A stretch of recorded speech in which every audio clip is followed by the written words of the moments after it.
చాలా మంది మీడియా వాళ్ళే మీరే మాట్లాడుతున్నారు, వాళ్ళది అయిపోయింది ఇంకా కొత్త వాళ్ళు వస్తారా అని చెప్పేసి. ఇప్పుడు ఎవరి అభిప్రాయం వాళ్ళ అభిప్రాయం ఉంటుంది. మా Congress party national party, regional party కాదు చేతులు కట్టుకొని నిలబడేదానికి. మా రీజనల్ పార్టీలో ఏమో పోయి చేతులు కట్టుకొని కాలు మొక్కుతారు. ఇక్కడ అట్లా ఉండదు. ఇక్కడ ఏది ఉన్నా కానీ మా బాసు ఏఐసిసి బాస్ ఖర్గే గారు, రాహుల్ గాంధీ గారు, గాంధీ కుటుంబం స్టేట్కి వచ్చినప్పుడు మా సీఎం గారు రేవంత్ రెడ్డి గారు, పొలిటికల్గా వచ్చినప్పుడు మా పిసిసి ప్రెసిడెంట్ మహేష్ గారు, ఇన్ఛార్జ్ గారు మీనాక్షి గారు, ఏది ఉన్నా కానీ వాళ్ళు డిసిషన్ తీసుకుంటారు. ఇప్పుడు చాలా మంది అంటున్నారు 2 ఏళ్ళు అయిపోయింది కదా మార్చాలి అని కొంతమంది అంటున్నారు. పాపం వీళ్ళందరూ ఎమ్మెల్యే క్యాండిడేట్స్ ఉన్నారు, దాంట్లో ఎమ్మెల్యే టికెట్ కోసం ట్రై చేసిన నా అభిప్రాయం నాదేంటంటే వాళ్ళని కూడా కంటిన్యూ చేస్తే వాళ్ళనే బాగుంటుందని చెప్పేసి నా అభిప్రాయం.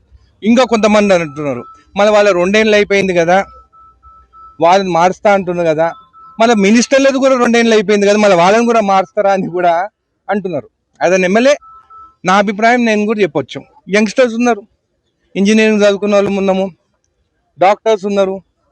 మాకు కూడా కొత్త వాళ్ళకి అవకాశం ఇస్తాం, కొత్త కూడా పనిచేస్తాం. ఎందుకంటే ఇప్పుడు అంతా జనరేషన్ జీ వచ్చింది.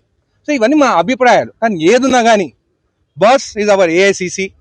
ఇక్కడ మా బాస్ రేవంత్ రెడ్డి గారు, మా బాసు పిసిసి మహేష్ గారు, వీళ్ళందరూ వాళ్ళు నిర్ణయం తీసుకో వాడు ఏ నిర్ణయం తీసుకున్నా కానీ దానికి కట్టుబడి ఉంటాం. కానీ నా నిర్ణయం, నా అభిప్రాయం ఇది. నా అభిప్రాయం ఏంటంటే ఒకవేళ 2 years అయిపోయింది కొత్త వాళ్ళు కావాలంటే మన మినిస్టర్లు కూడా 2 years అయిపోయింది కదా అని కూడా ప్రజలు మాట్లాడుతున్నారు అనేది నేను చెప్తున్నాను అంతే. Thank you.